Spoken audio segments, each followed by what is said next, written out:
phone records, financial and location data, Prism, Tempora, X-Keyscore, Boundless Informant.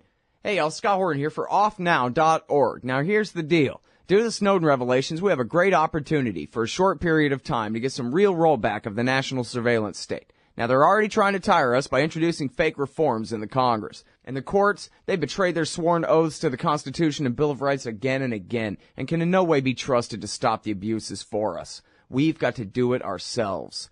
How? We nullify it at the state level. It's still not easy. But the Off Now project of the 10th Amendment Center has gotten off to a great start. I mean it. There's real reason to be optimistic here. They've gotten their model legislation introduced all over the place, in state after state. I've lost count, more than a dozen. You're always wondering, yeah, but what can we do? Here's something important, something that can work if we do the work. Get started cutting off the NSA support in your state. Go to offnow.org. All right, guys, welcome back. I'm Scott Horton. It's my show, The Scott Horton Show. I got Dan McAdams on the line. He runs the Ron Paul Institute for Peace and Prosperity and is now a Texan. Welcome back to the show, Dan. How are you doing? Hi, Scott. Great to be on your show again. Good. Very happy to have you here. Let's talk about what's going on in Ukraine. It's so far from here, it seems like it might not matter. And yet, I'm reading a headline here. It says, political murders in Kiev, U.S. troops to Ukraine. I'm not sure which is which, but which is worse. But go ahead and I guess start with the U.S. troops. How many and for what? Well, it looks like it'll be up to 300, but since it's a battalion, it could be up to 800 troops. This is the 173rd Airborne Brigade, and they've arrived in Ukraine to start training the Ukrainian military. And also, they brought some goodies with them, too, that they're going to leave behind just to help them out. But more seriously, they're training them in infantry tactics. It's very unusual, I think, that a country that's involved in civil conflict would have an outside power coming in to train one side. Isn't that what the U.S. was claiming that Russia was doing and blaming them for it and using it as an excuse to put sanctions on them?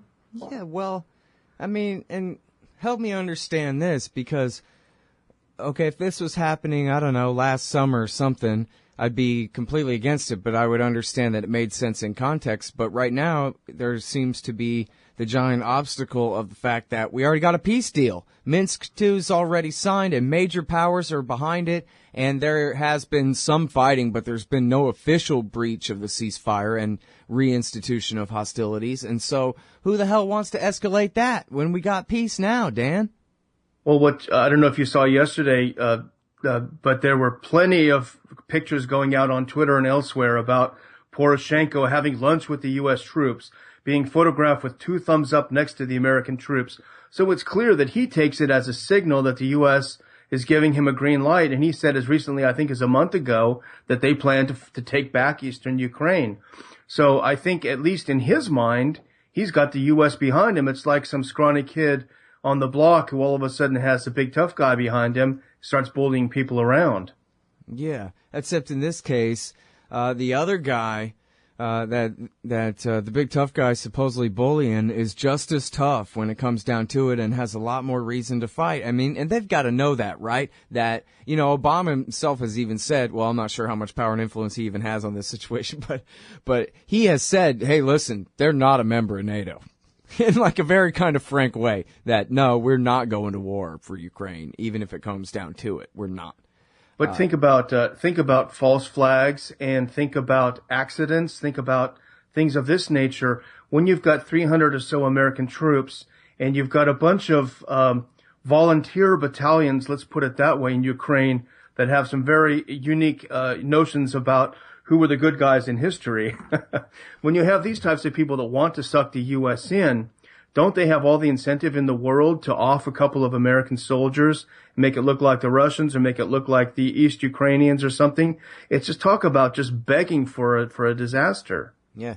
Well, and even without that, I mean, they could just, the Kiev government just, like you said, thinking that they have, and maybe correctly thinking that they have America's support, can just attack the East and just, you know, accuse their whatever degree of separatism they actually have of being the pretext or like we saw, I forget if it was in your article. I believe it was in an article that you wrote recently, where it was at Moon of Alabama blog, where they pointed out how the AP story reported that there was some fighting where the guys in Donetsk had fired some shots at the Ukrainian forces, but then the OSCE report, the Organization for Security and Cooperation in Europe, that the AP report was quoting, when you went and looked at the source, it said that right sector attacked them first.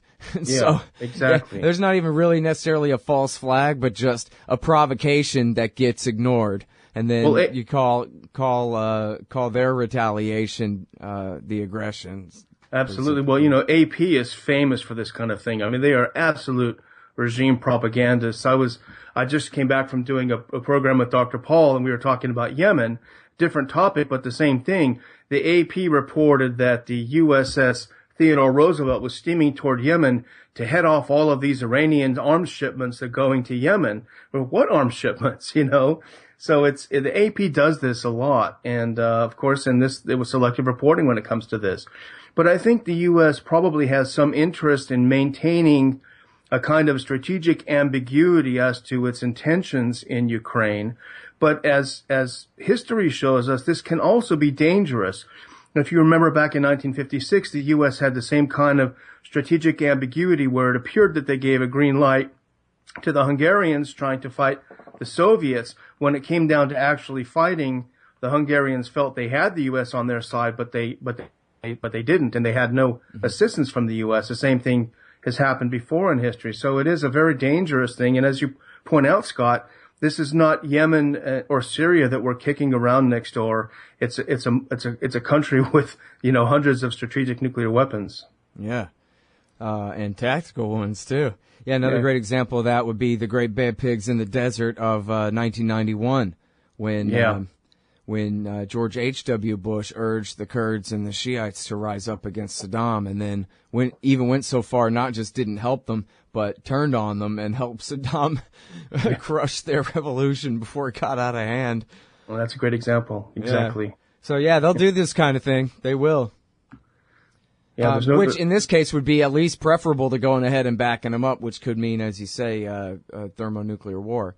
But now, okay, so talk about the political murders in Kiev, because I guess, we've all seen the footage of the fistfights in the parliament. It must be all sides killing each other's political leaders, huh? Yeah, it's you do see fistfights in parliament. It's quite entertaining.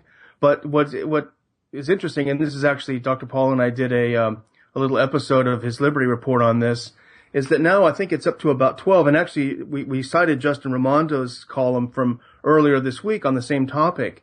It's up to about 12 individuals in Ukraine who are affiliated with or members of the now opposition, but who had been affiliated with the Yanukovych government.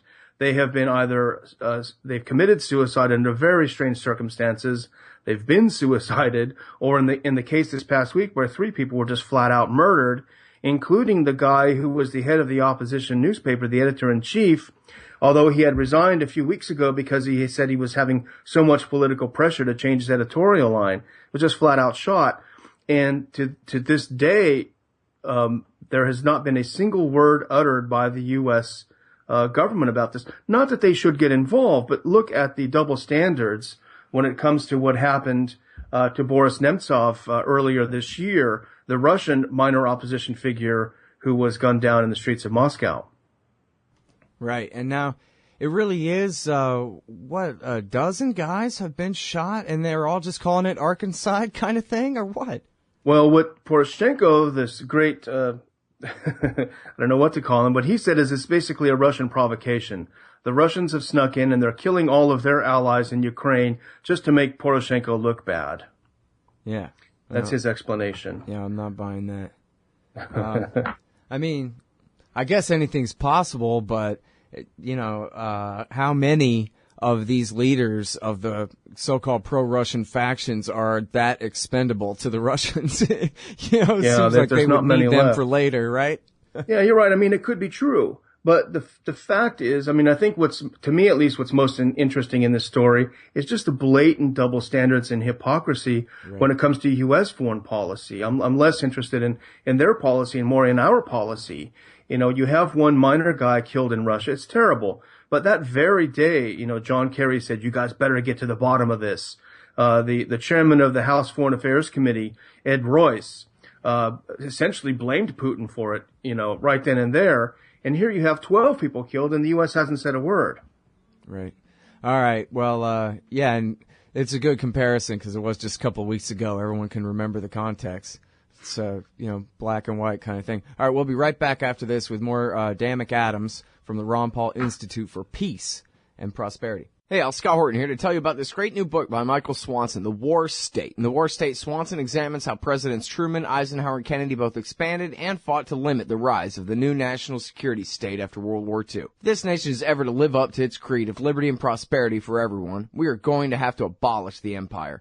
Know your enemy. Get The War State by Michael Swanson. It's available at your local bookstore or at Amazon.com in Kindle or in paperback. Just click the book in the right margin at scotthorton.org or thewarstate.com. All right, you guys, welcome back. I'm Scott Horton. It's my show, The Scott Horton Show. Talking with Dan McAdams from the Ron Paul Institute about the American-backed coup d'etat junta in Ukraine, the violence befalling the opposition parties in their so-called parliament, the ongoing threat of a renewal of the civil war in the east of the country.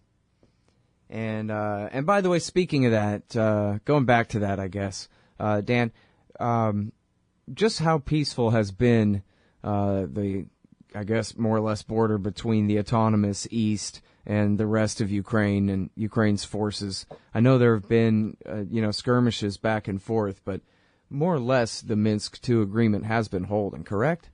It has not fallen apart. There was an uptick last week. And as you pointed out earlier, with the OSCE, which has hardly been pro-East, they even admitted that this uptick was because of some of the Kiev-associated forces. So there had been there's some tit for tat. There's some fighting around the airport in Donetsk and elsewhere. But you're right. It's by and large it's held for now. Hmm. And now we can assume, right, that the special forces are vetting the rebels, the regime, to make sure everybody is a moderate who's joining up the training of the new National Guard units, right? No, absolutely. There's no question about it. Just like in Syria. They're all given their copies of the Constitution and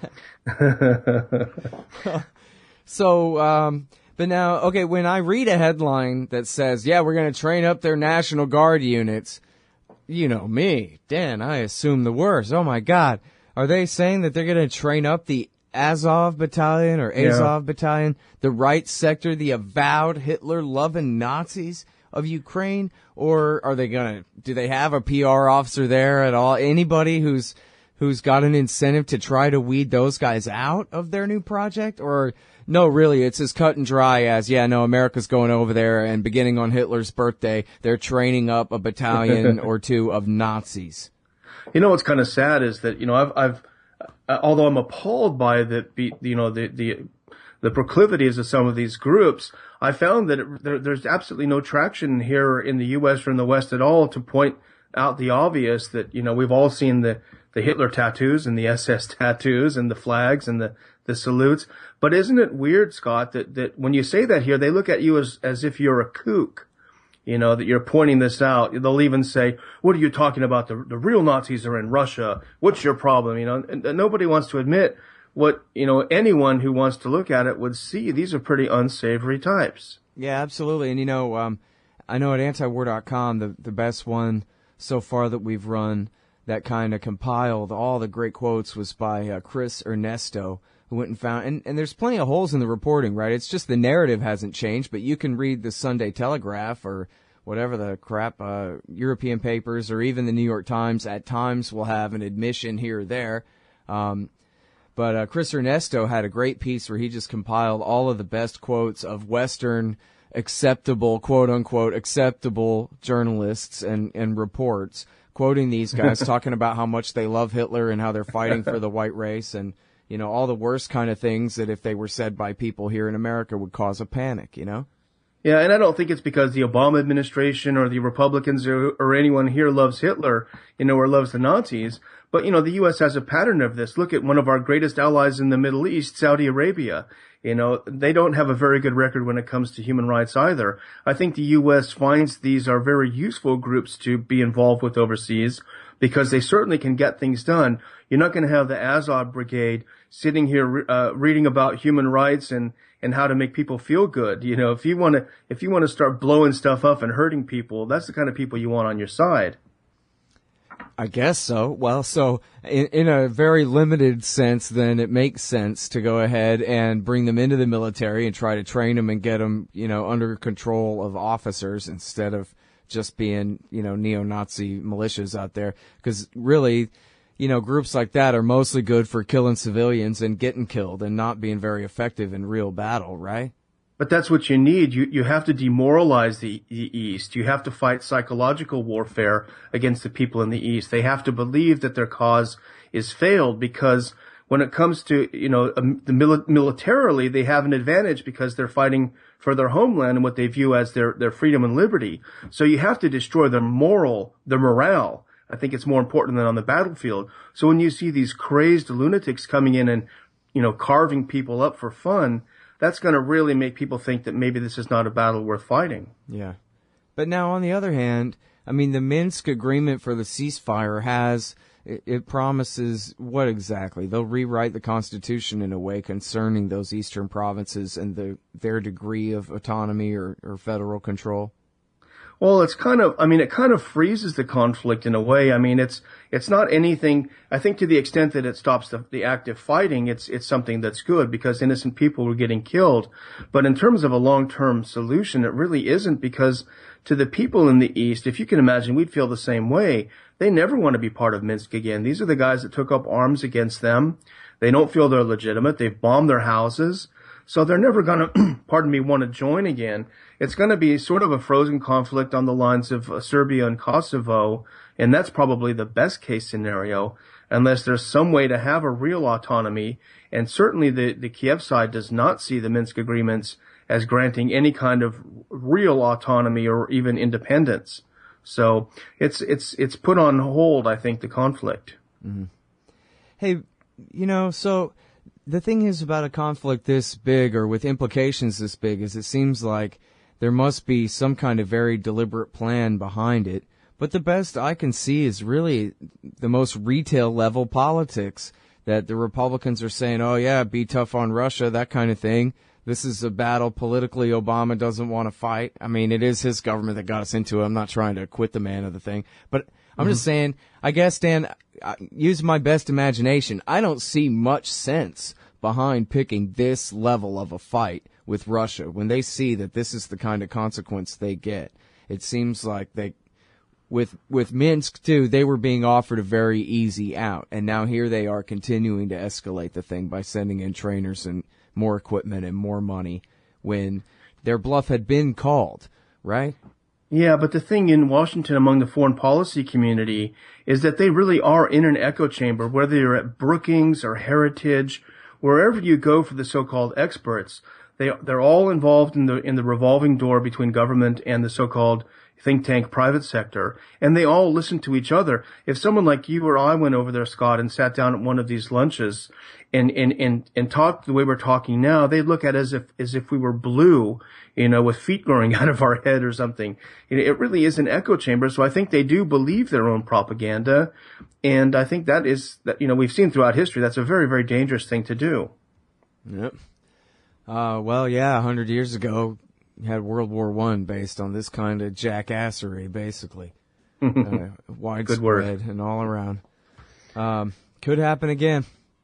Yeah, thanks for doing your part, Dan. I sure appreciate it.